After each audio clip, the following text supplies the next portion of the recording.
لا حول ولا قوة إلا بالله العلي العظيم أعوذ بالله من الشيطان اللعين الرجيم بسم الله الرحمن الرحيم الحمد لله الذي هدانا لهذا وما كنا لنهتدي لولا أن هدانا الله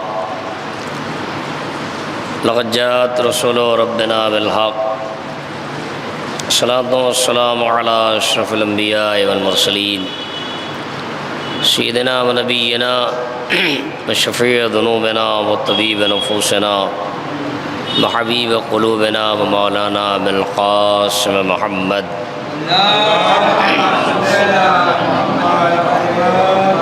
وآل الطيبين الطاهرين المعصومين ولعنة الله على أعدائهم أجمعين وقوله الحق بسم الله الرحمن الرحيم يا بني أقم الصلاة ويأمر بالمعروف وينهى عن المنكر صلوات بر محمد وآل محمد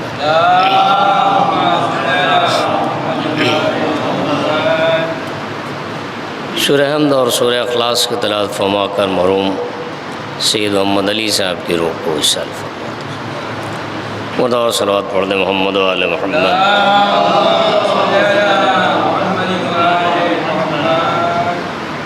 سورہ لقمان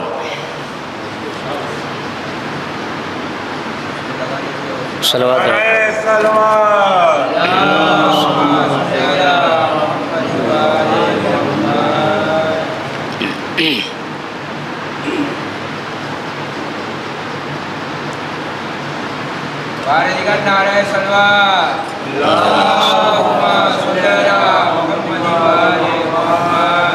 سورہ لقمان جناب لقمان نے اپنے بیٹے کو وصیت کرتے ہوئے یہ فقرہ ارشاد فرمایا کہ یا بنی اقم الصلاۃ، اے میرے بیٹے نماز کو قائم کرو، ویامر بالمعروف اور نیکی کا حکم دو، وینہی عن المنکر اور برائیوں سے لوگوں کو بچاؤ۔ یعنی مطلب یہ ہے کہ تین فقرے، پہلی بات کہ تم خود نماز کے پابند رہو، نماز کو قائم کرو، اور اس کے بعد جو نماز کے فوراً بعد جو جناب لقمان نے اپنے بیٹے کو وصیت کی وہ یہ کہ نیکی کا حکم دو اور برائی سے روکو لوگوں کو۔ یہ تین فقرے ہیں، یعنی نماز کے بعد اگر اہم یہ ہے کہ نیکی کا حکم دیا جائے تو جتنا اہم یہ ہے کہ نیکی کا حکم دیا جائے اتنا ہی مہم ہے کہ برائی سے روکا جائے۔ اولاً ایک فقرہ جو نماز کے لیے ہے کہ اقم الصلاۃ، نماز کو قائم کرو، یعنی جب تک انسان یہ بات طے ہو گئی کہ وہ انسان جو نماز پڑھتا ہے وہی امر بالمعروف کر سکتا ہے، ورنہ انسان کے اندر وہ خوب پیدا ہی نہیں ہو سکتی ہے کہ وہ کسی نیک امر کی ہدایت کرے جب تک کہ وہ خود اللہ کا مطیع اور فرمانبردار نہ ہو جائے، نمازی نہ ہو جائے۔ یہ ایک مرحلہ ہے کہ اقیم الصلاۃ۔ اب یہ نماز ظاہر نماز الصلاۃ معراج المومن، نماز مومن کی معراج ہے۔ ماہ صیام سے ہم باہر آئے ہیں اور ماہ صیام کے بعد اب ہمیں یہ جائزہ لینے کی ضرورت ہے کہ ہم ماہ صیام کی جو عبادتیں ہیں ان عبادتوں کے مقابل میں ہم کتنی عبادتیں اور کتنا ہم پاس و لحاظ کر پا رہے ہیں۔ ماہ صیام کی جو عبادتیں تھیں اور پورے مہینے کی ہماری پریکٹس تھی اور پورے مہینے کی ہماری ایک عادت و تربیت تھی، یعنی ایک پوری تربیت کا زمانہ، ایک مدت، طولانی مدت، ایک مہینے تک اللہ نے ہمیں عادی بنایا۔ اس کے فوراً بعد آیا یہ دیکھنے کی ضرورت ہے کہ آیا ہم میں اس کے اثرات ہیں یا نہیں۔ اس لیے کہ نماز ایک ایسا مرحلہ ہے کہ سو بظاہر ہم سرسری طور پہ نماز کو ہم ادا کر لیں کہ صاحب نماز ہم نے پڑھ لی، کا نہیں۔ تم اگر نماز کے لیے متوجہ نہیں ہو تو اس کا مطلب یہ ہے کہ تم نے ادا تو کیا لیکن تم غافل تھے۔ مثلا اوقات نماز کو آپ دیکھیں کہ وسعت ہے نماز میں، بڑے وقت میں وسعت ہے۔ اذان ہو رہی ہے ظہر کی، اذان ابھی مغرب کی ہوئی، اب یہ وسعت ہے کافی وقت میں کہ صاحب جب چاہیں ہم نماز ادا کر لیں، کا نہیں۔ اصل میں اطاعت اور بندگی کا تقاضا یہ ہے کہ جب تمہیں بلایا جائے تو فوراً آؤ تم۔ بندگی کا تقاضا یہ کہ جب بلایا جائے، ماں باپ نے تمہیں بلایا، کسی انسان نے تمہیں بلایا اور تم نے اس وقت لبیک نہیں کہی کہ جب وہ بلا رہا تھا اس کی ضرورت تھی، تم نے تاخیر سے جواب دیا۔ یہ جو تاخیر سے تم نے جواب دیا تو تھوڑی دیر کے لیے ازالہ تو ہو گیا، یعنی مطلب یہ کہ ایک بھرپائی ہو گئی صاحب کہ جب ہم نے بلایا تھا، باپ نے بلایا تھا، ماں نے پکارا تھا، کسی ضرورت مند نے ہم کو آواز دی تھی اور ہم نے بعد میں اس سے ملاقات کی اور پوچھ لیا کہ کیا کہنا چاہتے تھے آپ۔ وقت نکل گیا، ضرورت پوری ہو گئی سامنے والے کی جس نے بلایا تھا، لیکن ہم نے تھوڑی دیر کے لیے اپنے آپ کو بری ذمہ کر لیا اور ہم نے مطلب یہ کہ لبیک کہنے میں جو تاخیر کی ہے بھرپائی کر دی کہ ہم نے ہاں آواز پہ لبیک کہی، لیکن حقیقت یہ ہے کہ جو ضرورت تھی انسان کی وہ پوری ہو گئی۔ بھئی یہی مرحلہ ہے حی علی الصلاۃ کا کہ جب مؤذن پکار رہا ہے کہ حی علی الصلاۃ تو اس وقت آیا ہم متوجہ ہیں یا نہیں ہیں، آیا ہم نے خدا کی آواز پہ لبیک کہی یا نہیں کہی، اور اگر لبیک ہم نہیں کہہ رہے ہیں تو اس کا مطلب یہ کہ ہم غافل ہیں۔ وقت میں وسعت ہونا یہ اور بات ہے کہ وسیع وقت ہے، آنے دیجئے ان لوگوں کے بس ضرورت اس کی رہتی ہے کہ ان کے گارجین ساتھ میں رہیں۔ صلوات پڑھیے محمد والے محمد۔ ان کے گارجین کا ساتھ ہونا ضروری ہے۔ میں ایک جملہ اب یہاں سے بات آ گئی، آپ ان کو ہٹانے کی کوشش نہ کریے، میں روایت گزارش کیے دے رہا ہوں، بات سمجھیے۔ یہ ان بچوں کو پیچھے ڈھکیل دینے کا مطلب انہیں احساس کمتری میں ڈال دینا، اپنے آپ سے دور کر دینا۔ امام محمد باقر علیہ السلام نے، پانچویں امام نے ایک جگہ کہا، امام نے فرمایا کہ اپنے بچوں کو پچھلی صف میں مت ڈھکیلو، پچھلی صف میں مت ڈالو۔ کیا مطلب ہے؟ دو چیزیں سمجھ میں آتی، ایک تو یہ کہ اگر وہ تمہارے برابر تمہارے ساتھ عبادت میں شریک ہوں گے تو ان کے اندر اطاعت کا جذبہ پیدا ہوگا، تہذیب پیدا ہوگی، ایک سلیقہ پیدا ہوگا، اور جو ان کے اندر ایک کمزوری ہے، یعنی مطلب یہ ہے کہ وہ بول نہیں پا رہے ہیں، ڈر رہے ہیں، وہ جو اس کے اندر احساس ایک کمزوری ہے وہ دور ہو جائے گا جب وہ بزرگوں کے ساتھ کھڑے ہوں گے۔ امام نے کہا پچھلی صف میں تم اپنی نماز میں اپنے بچوں کو نہ لے جاؤ۔ یہ بچے کیوں اصل میں دور ہیں؟ اگر اس کا تجزیہ آپ کر لیں کہ صاحب جو ہے یہ بچے آپ کی مجلسوں میں آپ کے پاس نہیں ہیں، وہ پیچھے ہی بیٹھے رہتے ہیں، اس لیے کہ یہی بچپن سے آپ نے انہیں بیٹھنے نہیں دیا۔ یہ کمزوری کہاں ہے؟ کمزوری ہے گھر کی ماؤں کی کہ جنہیں نہ اچھا لباس پہنایا، نہ تہذیب سکھائی، اور جب وہ تہذیب نہیں ہوتی ہے تو ہم یہ چاہتے ہیں کہ انہیں پیچھے کر دیا جائے۔ انہیں مہذب بنانا ہے تو اپنی صفوں میں اپنے پاس لے کے کھڑا ہونا پڑے گا، ایک اچھے معاشرے کو ترتیب دینے کے لیے ان بچوں کو۔ یہ بات عام ہے، بڑی سوسائٹیاں جو ہیں، میں نام کسی کا نہیں لیتا، بڑی سوسائٹیوں میں آپ جائیں تو وہاں دیکھیے آپ کہ ان کے بچے چاہے جتنی شرارت کر رہے ہیں وہ منع نہیں کرتے، حوصلے کو توڑا نہیں جاتا ہے، تہذیب سکھائی جاتی ہے، حوصلے نہیں توڑے جاتے، تہذیب سکھائی جاتی ہے۔ یہ امام نے صاحب کہا ہے، پانچویں امام نے، کہ اپنے بچوں کو نماز میں پچھلی صف میں مت لے جاؤ۔ یہ جو آگے سے ہم چھوٹے پر سے 7 سال میں بچے کو اوپر یہ کہ اسے نماز پڑھائی جائے، اس کا مطلب یہ کہ بچہ اب سلیقہ مند ہو گیا، اب باپ اپنے ساتھ مسجد میں لا سکتا ہے۔ اور اب نہیں لایا جائے گا تو جب یہ بڑا ہو جائے گا تو اسے تلاش کریں گے، یہ ملے گا نہیں۔ کسی نے بڑی اچھی بات، ایک جملہ لکھا، کچھ لوگ مزاح کا خیز ہوتے ہیں نا، ایک جملہ کسی نے کل ڈالا تھا، اس نے لکھا کہ صاحب جتنے مہمان تھے وہ چلے گئے، جتنے میزبان ہیں وہ مسجد میں باقی ہیں۔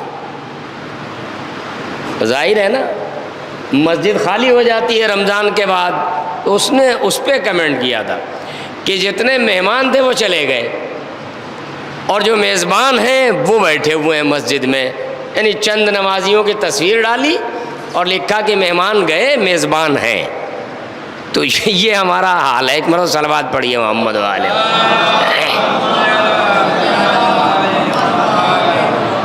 اب اسی کو آپ دوسری روایت میں آپ کی خدمت گزارش کروں کہ امام جعفر صادق علیہ الصلوۃ والسلام، چھٹے امام نے مبلغین، اپنے دور میں امام نے مبلغین، یعنی مطلب یہ کہ جیسے آج ائمہ جماعت جگہ جگہ نماز پڑھا رہے ہیں، تبلیغ کر رہے ہیں۔ آئیے مول صاحب ادھر آ جائیے، ادھر آ جائیے، صلوات پڑھ دیجیے محمد والے۔ جگہ جگہ مبلغین جاتے ہیں، ظاہر ہے تبلیغ کرنے کے لیے، ماہ مبارک میں ہو، عام دنوں میں ہو۔ امام کے زمانے میں، صادق آل محمد کے زمانے میں، امام نے اپنے شاگردوں کو معین کر رکھا تھا کہ تم علاقے علاقے جا کے دین کی تبلیغ کرو۔ لیکن جب یہ لوٹ کے آتے تھے تو امام ان سے سوال کرتے تھے کہ یہ بتاؤ کہ تم کہاں گئے، کس علاقے میں گئے۔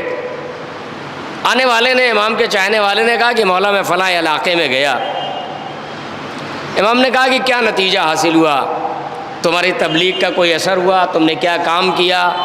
آنے والے نے کہا کہ مولا ہاں بہتر رہا، میں جس علاقے میں گیا تھا وہاں کے لوگوں نے جو باتیں ہم نے بیان کی اسے قبول کیا۔ امام نے دوسرے سے سوال کیا۔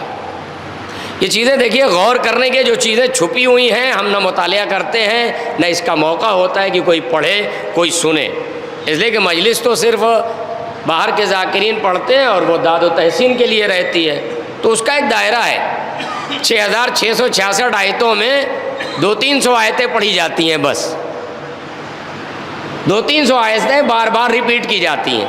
6000 آیتوں کا سے کوئی مطلب نہیں ہمیں، واضح و نصیحت کے لیے کوئی جگہ نہیں ہے، نہ کوئی ٹائم ہے کسی کے پاس۔ رمضان میں 2-4 مسئلے ہو جاتے ہیں، اس وقت پورا مہینہ 11 سال بھر پورا جو ہے 11 مہینے کچھ بھی نہیں ہوتا۔ امام فرماتے ہیں کہ یہ بتاؤ کہ تم نے کہا کیا کیا، کس بستی میں گئے تھے؟ کہا میں فلاں جگہ گیا تھا۔ کہا کن سے ملاقات کی؟ کہا بزرگوں سے۔ کہا بزرگوں سے ملاقات کی، جوانوں سے ملاقات نہیں کی؟ جملہ آپ دیکھیں امام کا، امام سوال کر رہے ہیں کہ تم نے بزرگوں سے ملاقات کی، جوانوں سے ملاقات نہیں کی؟ آنے والے کہا نہیں، میں نے مولا بزرگوں سے ملاقات کی، جوانوں سے ملاقات نہیں کی۔ امام نے 2 جملے کہے۔ امام نے کہا کہ جو بزرگ ہیں وہ جس طرف چل چکے ہیں وہ اسی راستے پہ رہیں گے۔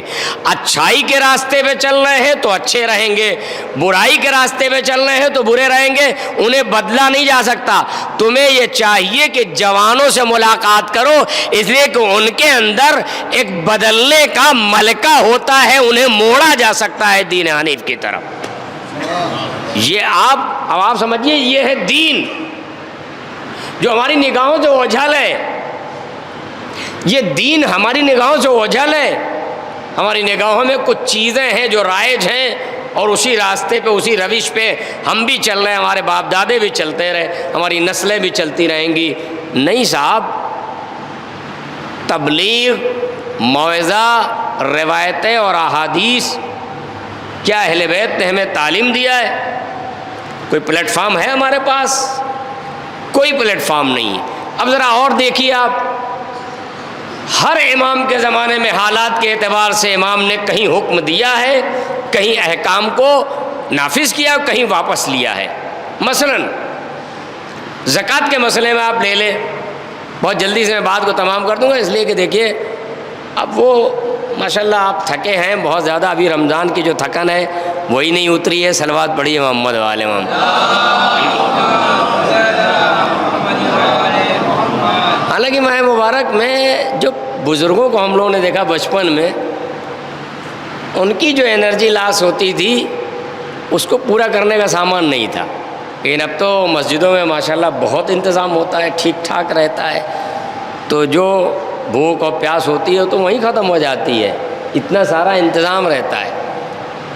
زکوٰۃ کے مسئلے میں مولا کائنات کا زمانہ ہے، ایک زمانے میں بیت المال میں مال کم آیا، حکومت کو ضرورت تھی، حکومت کو ضرورت ہے کہ سلطنت میں جو ضروریات ہیں، جو کام ہیں، ان کو پورا کرنے کے لیے بیت المال میں مال ہونا چاہیے۔ مال کم آیا امام کے زمانے میں، امام نے کہا کہ گھوڑوں پہ زکوٰۃ نکالو۔ لوگوں نے کہا مولا اس سے پہلے گھوڑوں پہ زکوٰۃ نکلتی؟ کہا نہیں، اس وقت ضرورت ہے دین کی، اس لیے جو لوگ جن کے پاس اتنی تعداد میں گھوڑے ہیں انہیں چاہیے کہ وہ گھوڑوں پہ زکوٰۃ نکالیں۔ یعنی ہر زمانے میں امام اپنے اعتبار سے۔ اب اس کے بعد آگے بڑھیے آپ، ساتویں امام قید میں ہے، ساتویں امام کا دور آیا، امام نے خمس کے حکم کو اٹھا لیا۔ ساتویں امام نے خمس کے حکم کو روک لیا۔ کیوں روک لیا؟ کیسے ممکن ہے؟ کیا شریعت میں حلال محمد حلال الی یوم القیامہ؟ نہیں، امام اپنے زمانے میں شریعت کو امام بدلتا نہیں ہے، مصلحت جہاں ہوتی ہے وہیں حکم نافذ کیا جاتا ہے، جہاں مصلحت نہیں ہوتی ہے وہاں حکم کو روک لیا جاتا ہے۔ ساتویں امام نے اپنے زمانے میں خمس کے حکم کو روک دیا شیعوں سے۔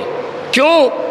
خطرہ اس بات کا تھا کہ امام قید خانے میں ہیں، اگر خمس کی رقم ادا کر کے شیعہ ایک دوسرے تک مدد کریں گے تو ان کی شناسائی ہو جائے گی اور ان کی جان کو خطرہ لاحق ہو جائے گا۔ امام نے روک لیا حکم کو، امام نے یہاں حکم کو روکا۔ اب آیا آٹھویں امام کا زمانہ۔ آٹھویں امام کا زمانہ آیا، لوگ آئے امام کے پاس التجا لے کے کہ مولا آپ کے والد بزرگوار نے خمس کے حکم روک دیا تھا۔ امام نے فرمایا کہ ہاں، وہ زمانہ تمہاری جان کی حفاظت کے لیے تھا کہ میرے بابا نے خمس کے حکم کو روکا تھا، لیکن اب خمس کا حکم پھر جاری کر دیا جاتا ہے کہ خمس اب تمہارے اوپر لازم ہے کہ تم نکالو۔ یہ اصل میں وہ چیزیں ہیں جو آج بھی ہماری نگاہوں سے اوجھل ہیں، جن چیزوں کو ہم نہیں جانتے ہیں، اور یہی وہ چیزیں ہیں جس کے لیے ضرورت ہے کہ کوئی نہ کوئی ہمارا راہبر ہو، کوئی نہ کوئی ہمارا مقلد ہو، کوئی نہ کوئی مرجع ہو کہ جو ہمارے لیے راستے کا تعین کرتا جائے۔ بڑی مخالفتیں ہو رہی ہیں، بڑے افسوس کی بات ہے۔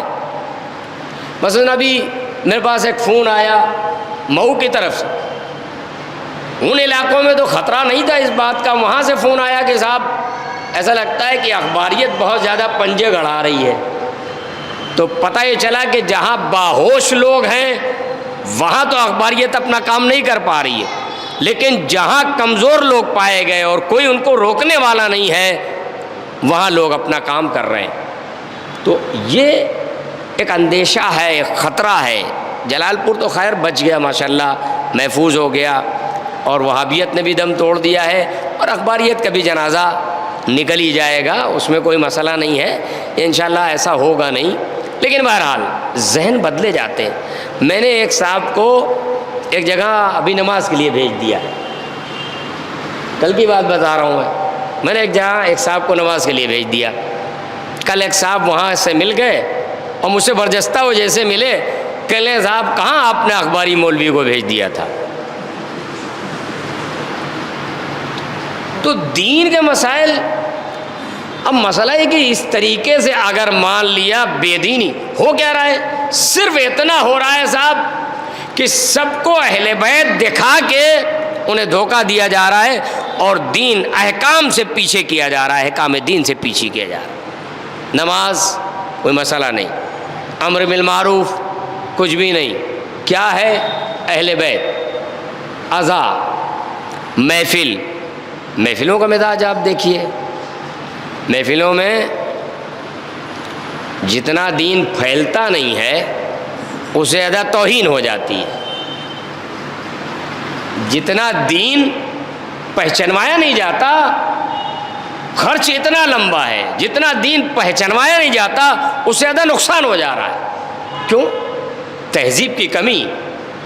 کوئی ایسا نہیں ہے کہ جو سامنے بیٹھ جائے اسٹیج پہ اور اس کے خوف ہو اس کا، اور شاعر اپنے شعر کو، غلط شعر کو روک لے، بچے بدتمیزیاں کرنا چھوڑ دیں، کوئی نہیں ہے۔ اب چل رہا ہے صاحب، چل رہا ہے، لیکن جو روایتیں ہیں، جو تہذیب ہے، وہ چیزیں ہیں نہیں۔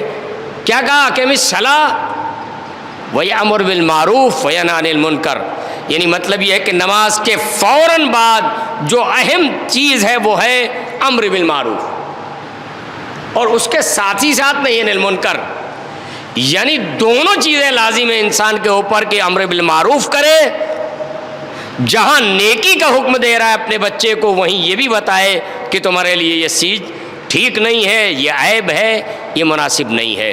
اور اگر ایسا ہم نہیں کرتے ہیں، معاشرہ نہیں کرتا ہے، اجازت نہیں دیتا ہے سماج کہ کوئی انسان برجستگی کے بعد دین کی باتیں کہہ لے، اجازت نہیں دیتا ہے معاشرہ، نتیجہ یہ ہوگا، کیا ہوگا اس کا نتیجہ؟ معاشرے کی پستی، کمزوری۔ ایک مہینے ماہ مبارک کا گزر گیا، اب اس کے بعد پتہ یہ چلا کہ وہ جوان بچے کیوں عادی نہیں ہو پائے، وہ جوان بچے ایک مہینے ہمارے ساتھ تھے، اب اس کے بعد وہ بچے کہاں چلے گئے، وہ کیوں نہیں نماز میں ہیں ہماری، کیا وجہ ہے؟ اس کا مطلب یہ ہے کہ بس ایک رمضان المبارک میں ایک جو کشش تھی اس کی وجہ سے تو آئے، لیکن ان کی تربیت کا انتظام نہ ہم نے کیا، نہ ماں باپ نے کیا، نہ معاشرے نے کیا، ان کی تربیت کا انتظام ہم نے نہیں کیا، ان سے ہم ملاقات نہیں کر پائے، ان سے ہم رابطے میں نہیں آئے، ان سے ہم رابطے میں اگر آ جاتے تو یہ بچے مسجد چھوڑ کے نہیں جاتے۔ اور نماز، مولا کائنات نے 2-3 روایتیں، ان چیزوں کو محفوظ کریے اپنے گھروں میں، اپنے بچوں کو خود اپنے ذہن میں محفوظ رکھنے کی ضرورت ہے۔ امام نے 2-3 فارمولے بتائے۔ ایک بات تو مولا کائنات نے سب سے بڑی بات یہ کہی، اس سے پہلے میں ایک دوسری روایت، ایک دوسرا فقرہ کہ امام نے ایک بڑی عظیم بات کہی، اس کے بعد میں نماز کے حوالے سے کہہ رہا ہوں۔ امام نے فرمایا کہ جن گھروں میں لوگ متحد رہتے ہیں، یعنی ان کے اندر اختلاف نہیں ہوتا، جن گھروں میں، وہ چاہے کافر ہی کیوں نہ ہو، جملہ سنے مولا کائنات، امام نے کہا جن گھروں میں لوگ خوش و خرم رہتے ہیں، چاہے وہ کافر ہی کیوں نہ ہو، ان کے اوپر، ان کے یہاں رزق کی کمی نہیں ہوتی ہے، کبھی ان کے یہاں رزق کی کمی نہیں ہوتی۔ یعنی مومن ہونا کمال نہیں ہے، گھروں میں اختلافات ہونا یہ بے برکتی کی علامت ہے، اسے اگر دور کر دیا جائے تو مومن کے گھر میں رحمت نازل ہونے لگے۔ اب یہ دور کیسے دور ہو؟ یہ دور اس لیے نہیں ہو سکتی کہ نیت کو صاف کرنا پڑے گا۔ تکبر نے شیطان کو باہر نکال دیا، اور لالچ نے آدم کو جنت سے باہر نکال دیا، اور حسد نے حابیل کا قتل کروا دیا قابیل سے۔ چھوٹی سی دنیا ہے، چند لوگ ہیں، ان میں یہ تینوں چیزیں انسان کی بربادی کے نمودار ہو گئیں۔ تکبر نے شیطان کو باہر نکالا، لالچ نے آدم کو باہر نکالا، اور حسد نے حابیل کا قتل کرا دیا۔ اور ہم انہی راستوں پہ چل رہے ہیں، ہم انہی راستوں پہ چل رہے ہیں۔ امام نے کہا جن گھروں میں لوگ خوش و خرم رہتے ہیں ان میں کبھی رزق کی کمی نہیں آتی۔ اب اس کے بعد امام نے نماز کے لیے کہا کہ نماز، جو مومن اول وقت نماز پڑھتا ہے اس کے یہاں رزق کی کوئی کمی نہیں ہوتی۔ اول وقت، جو مومن اول وقت نماز پڑھتا ہے۔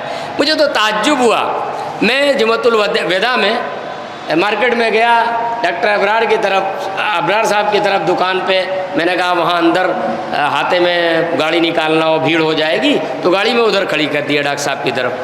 تو کچھ نظارے مجھے نظر آئے۔ جمعۃ الوداع، ماہ مبارک کا آخری جمعہ، اور شیعوں کی دکانیں بند نہیں۔ یہ ہے دین، یہ پیمانہ۔ وہ عبادت اور یہ عمل دونوں نے فرق پیدا کر دیا۔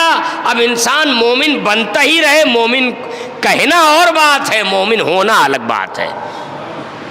میں نے دیکھا کئی دکانوں کو، میرا دل چاہا کہ جا کے پوچھوں کہ اب بھی شرم نہیں آتی، پھر بھی میں نے چل دیا، میں آگے بڑھ گیا۔ میں نے کہا ٹھیک۔ تو یہ ہے ہمارا دین، یہ ہمارا دین ہے۔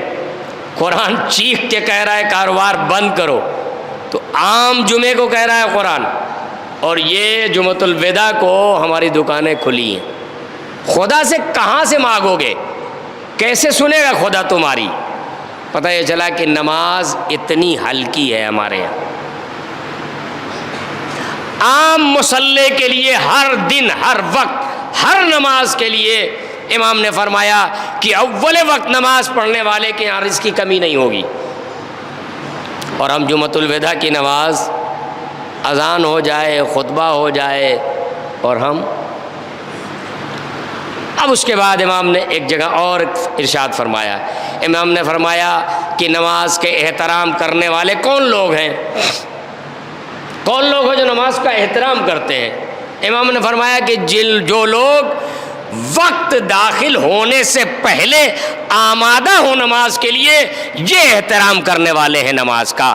وہ لوگ نہیں کہ جو اذان کے بعد چل رہے ہیں، وہ لوگ جو وقت داخل ہونے سے پہلے آمادہ ہوں، یہ ہیں نماز کا احترام کرنے والے لوگ۔ یعنی اس کا انتظار نہ کیا جائے، چونکہ مومن تو آمادہ ہے نا۔ اب یہ تو وہی والی بات ہوئی کہ پیغمبر اسلام نے غربت کو دور کرنے کے لیے 2 دینار دے دیے کہ لے جاؤ، اس سے اپنی غربت کو دور کرو۔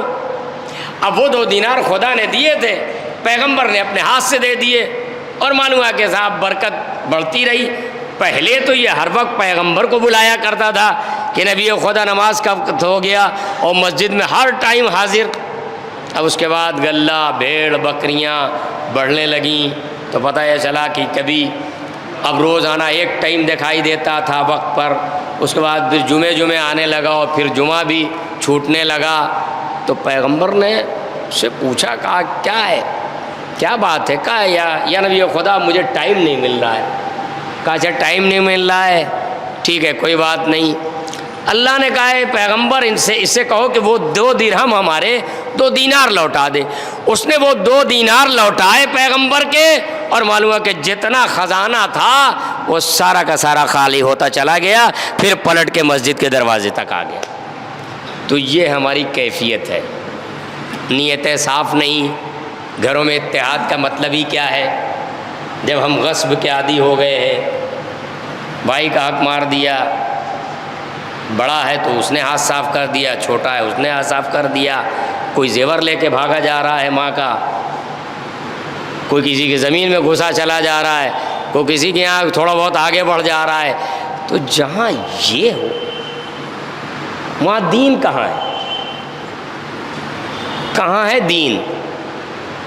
دین ہے صاحب، چونکہ ہم ماتمدار ہیں اس لیے ہم شیعہ ہیں بڑے والے۔ اب جنت میں آپ کو ہم کو کون سا درجہ ملے گا اس کا پتہ نہیں۔ اور اس مولا کائنات کی زیارت کے لیے شاعر وغیر کہتے ہیں بہت توقع نہ رکھیے گا۔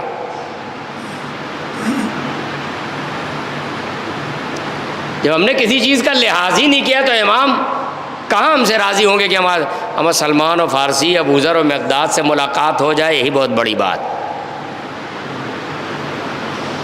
مسافیہ ہو پائے گا ہم سے؟ ہم مولا کائنات سے مسافیہ کر پائیں گے؟ کھڑے ہو پائیں گے ہم؟ نہیں۔ اس لیے انسان ہماری ذمہ داری کہ یہ جناب لقمان نے جو وصیتیں کی ہیں، پورا سورہ لقمان بھری پڑی ہیں وصیت، اپنے بیٹے کو بار بار ہدایت کی، جو قرآن نے اسے ایک سورے کی شکل میں اپنے محفوظ کر لیا اپنے دامن میں۔ ظاہر ہے عمر بڑھتی جا رہی ہے، عمر بڑھتی جا رہی ہے، اور ہم موت کی طرف بڑھ رہے ہیں. لیکن انسان اپنے آپ سے غافل ہے. اپنے آپ کو ہم نہیں پہچان پائے تو خدا کو کیا پہچانیں؟ ضرورتیں ہیں انسان کی اپنی ذاتی ضرورتیں ہیں، انسان کی سماجی ضرورتیں ہیں، انسان کی الہی ضرورتیں ہیں. دین کیا چاہتا ہے، سماج کیا چاہتا ہے، اور ہم کیا چاہتے ہیں، ہماری کیا ضرورت ہے، وہ سب کچھ ہے. لیکن ان تمام چیزوں میں ایک چیز ہے معرفت، کہ ہم اگر زندہ ہیں تو کیوں، اور آخرت ہے تو کیا مطلب ہے، کیا کرنا ہے ہمیں، یہاں رہ کے ہمیں کیا کرنا ہے. ہمارے اسلوب سے، ہمارے طریقے سے، ہماری زبان سے، ہمارے ہاتھ پیروں سے کتنے لوگوں کو مدد پہنچی ہے، کتنا دین کو محفوظ کیا ہم. مصائب، یہ فطرہ میں نے ابھی جمعے کے اس کے نماز عید الفطر کے خطبے میں کہا تھا، یہ فطرے کو اللہ نے ہماری ہدایت کے لیے ایک ذریعہ بنایا. کیا ہے؟ تمہارے روزے قبول نہیں ہیں اگر تم فطرہ نہیں دو گے. آپ نے تلاوت کی، نماز شب پڑھی، روزہ رکھا، اور صاحب دعائیں پڑھی، پورا ماہ مبارک 1 مہینے عبادت کرتے رہے. آپ کا فطرہ، روزے کو قبولیت یعنی فطرہ. کیا مطلب ہے؟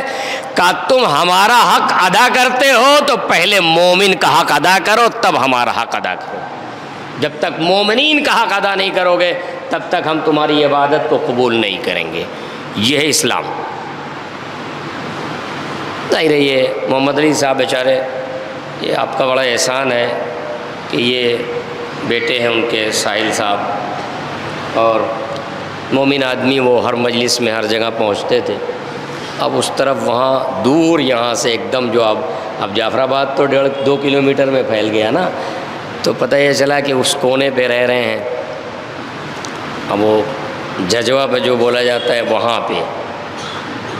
تو آج انہیں نے فون کیا، یہ بتائے ساحل، اور کوئی پوسٹر انہیں نکالا نہیں ہے، اپنے انگلش میں اس کو کر کے وہ میسج کر دیا. میں پریشان ہوں، کون ساحل. پھر ابھی میرے ذہن میں آیا کہ اچھا وہ محمد علی صاحب. تو بہرحال خدا غری کے رحمت کرے، آپ لوگ آ گئے، اتنے سارے لوگ. اب یہ پردیسی لوگ ہیں بیچارے، اور وہاں سے مجلس یہاں لے کے آئے. اتنا آپ نے وقت دیا، آپ کا بہت بہت شکریہ. خداوند عالم جو ہے تاکہ لوگ جو بھی آئیں باہر سے، انہیں آپ اپنے ساتھ جوڑنے کی کوشش کریں. کسی میں اپنا اور پرایا یہ چیز نہ ہونے پائے.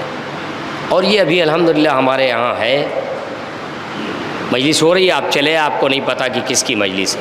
یہ بہت بڑی بات ہے آپ. لیکن یہ سب کچھ اہل بیت کی محبت اور اہل بیت کی قربانی نے ہمیں دیا. اہل بیت کی شہادت اور اہل بیت کی قربانی نے یہ ساری چیزیں ہمیں دی ہیں، اور اسی پہ ہمیں ناز ہے کہ ہم اہل بیت کی محبت ہمارے دلوں میں ہے اور اہل بیت کے ہم محب ہیں. بس اسی پہ ناز ہے ہمیں. یہ اہل بیت اطہار، انہوں نے جو جافشانیاں اور جو قربانیاں دی ہیں، ایک ایک معصوم، جن مصیبتوں کا سامنا ایک ایک معصوم نے کیا ہے، وہ کسی ایک معصوم کی مصیبت کا احساس ہم نہیں کر سکتے. میں نے ابھی 7ویں امام کا نام لیا تھا. آپ 7ویں امام کے بارے میں کیا جانتے ہیں ہم کہ کس طریقے کی صحبتیں امام نے برداشت کی. پوری زندگی امام کو بالکل ایک دم بند کر کے رکھ دیا، باندھ کے رکھ دیا گیا کہ کوئی کسی سے ملاقات نہیں کرے. 8 شوال آ رہی ہے، یہ ایک مصیبت کہ ایک طرف جناب زہرا کی پسلیاں توڑنا، یعنی ان کی زندگی میں انہیں تنہا کر دینا، اور اس کے بعد اب ان کے حرم کو ظاہر ہے شہید کر دینا، اور 100 برس ہو گئے، 8 شوال آ رہے. تو یہ جو مصیبتیں اہل بیت ان پہ نازل ہوئی ہیں، ان کا احساس نہیں کر سکتے، ان کے بارے میں ہم محسوس ہی نہیں کر سکتے. اور جس بچی نے اپنے نانا کے جنازے کو اٹھتے دیکھا، جس بچی نے اپنی ماں کے جنازے کو اٹھتے دیکھا، اور پھر اس کے بعد 40 ہجری میں اپنے بابا کے جنازے کو اٹھتے دیکھا، وہی بی بی ایک مرتبہ جب کربلا میں آئی تو اب یہ کربلا میں آنے کے بعد ساری مصیبتیں ایک طرف کربلا سے پہلے کی اور کربلا سے لے کے کربلا کے بعد تک کی جو مصیبتیں ہیں ان مصیبتوں کا احسان نہیں کیا جا سکتا۔ جناب زینب نے کوئی مرثیہ نہیں پڑھا، وإلا یہ کہ ایک مرثیہ جناب زینب کا رہائی کے بعد مدینے میں آ کے وہ مرثیہ نظر آیا کہ جہاں جناب زینب نے اپنے بچوں کو یاد کر کے یہ ارشاد فرمایا کہ اے میرے بچوں تم کہاں کھو گئے، یہ گھر ویرانہ ہے، اے میرے بچوں یہ مصلح ویران ہے، یہ حجرے ویران ہیں، یہ بستر خالی ہے۔ یہ ماں معلوم ہے کہ ماں ایسی ماں، وہ زینب کبریٰ، وہ ثانیہ زہرا ام المصائب، ثانیہ زہرا ام المصائب، اس بی بی نے گریہ ہی نہیں کیا، اس بی بی نے اپنی آنکھوں کو نم ہونے ہی نہیں دیا، ماں کے جنازے پہ سسکیوں میں روئیں، باپ کے جنازے پہ بیٹھی ہیں، ذمہ داری ہے، اس گھر کی ملکہ ہیں، آنسو آنکھوں سے ٹپک رہے ہیں، باپ کے رخسار پہ گرتے ہیں، باپ کی آنکھیں کھلتی ہیں، بیٹی کو دلاسا دیتے ہیں اور پھر کربلا کے لیے ہدایت اور وصیت کرتے ہیں۔ لیکن جب کربلا کا مرحلہ آیا تو کربلا میں آنے کے بعد بھائی کے مارے کے جانے کے بعد، بھتیجوں کے مارے جانے کے بعد جب جوان مار ڈالے گئے سب، تو ایک مرتبہ جناب زینب کی ذمہ داری اتنی بڑھ گئی کہ شہزادی رکتی نہیں، ٹھہرتی نہیں، گریہ کرنے کا تو وقت ہی نہیں ہے جناب زینب کبریٰ کے بعد، اور اگر شہزادی گریہ کرے تو پھر ساری بیویوں کو دلاسا کون دے گا؟ یہی وجہ ہے علی اکبر کا جنازہ آیا، بیوی نے اپنے آپ کو جناب علی اکبر کے لاشے پہ گرایا تو کیوں؟ اس لیے کہ حسین موجود ہیں، لیکن حسین کی شہادت کے بعد اب زینب اتنی کمزور کر دی گئی، اتنی تنہا کر دی گئی جناب زینب کبریٰ کہ تاریخ نے لکھا کہ ایک مرتبہ جیسے ہی شہادت ہوئی، شام غریمہ کا ہنگام آیا، تو کہتے شام غریمہ کے ہنگام میں جناب زینب نے یہ دیکھا کہ میری بیٹی کبریٰ نظر نہیں آ رہی، بس 2-3 منٹ جناب کبریٰ نظر نہیں آ رہی، شہزادی نے دیکھا کہ میری بیٹی کبریٰ نظر نہیں آ رہی ہے، ایک مرتبہ خیمے سے باہر نکلی تاکہ میں اپنی بیٹی کو تلاش کر کے لاؤں، کہتے کچھ دور چلی تھی کہ دیکھا کہ بیٹی کبریٰ غش کے عالم میں زمین پہ پڑی ہوئی ہیں۔ اب آپ جناب زینب کی بے کسی دیکھیں اور کس قدر جناب زینب اس وقت مصروف ہیں، ذمہ داری کتنی ہے۔ کہتے ہیں جناب زینب نے دیکھا کہ میری بیٹی کبریٰ غش کے عالم میں پڑی، آگے بڑھی، آگے بڑھنے کے بعد شانے کو ہلا کے ایک جملہ کہا، اے بیٹا کبریٰ، ارے یہاں پڑے رہنے کا وقت نہیں ہے، آؤ دیکھیں خیمے میں، ارے تمہارے بھیا کا کیا حال ہے۔ تو تاریخ نے لکھا کہ کبریٰ اسی عالم میں اپنی پھوپھی کے ساتھ سید سجاد کے خیمے میں آئی تو کیا دیکھا کہ بھیا میرا ارے منہ کے بل زمین پہ پڑا ہوا ہے۔ زینب کی تنہائی کا عالم یہ ہے کہ زینب چاروں طرف اب تلایا پھر رہی ہیں، کبھی بچوں کے لاشیں لا رہی ہیں، کبھی چھوٹے چھوٹے بچوں کو اکٹھا کر رہی، کبھی سکینہ کو تلاش کرتے نشیب میں اپنے بھائی کے پاس۔ سیعلم الذین ظلموا ای منقلب انا للہ و انا الیہ راجعون رضم بقضائہ و تسلیما۔ پروردگار تجھے واسطہ محمد و آل محمد کا، اے میرا اللہ ماہ مبارک گزر گیا اس مہینے میں جہاں شہزادی کے حرم کا غم مناتے ہیں لوگ مومنین، اور پھر اس کے بعد امام کی شہادت کی تاریخ 15 شوال۔ میرا اللہ انہی مہینوں کا، انہی تاریخوں کا واسطہ ہمارے گناہوں کو معاف فرما۔ میرے اللہ خصوصاً تیری بارگاہ میں دعا ہے، یہ بیویاں ہیں، یہ بچے ہیں، جوان ہیں، مومنین ہیں، میرا اللہ ایران کی حفاظت فرما۔ اے میرا اللہ مجاہدین کو کامیابی عنایت فرما، غزہ، فلسطین، پارا چنار، شام کے مومنین کی حفاظت فرما، ظالمین پہ عذاب نازل فرما، امام کے ظہور میں تعجیل فرما، ہمیں ان کے ناصروں میں شامل فرما۔ پھر سورہ حمد اور سورہ اخلاص کی تلاوت فرما کر مرحوم سید محمد علی صاحب کی روح کو بھی صاف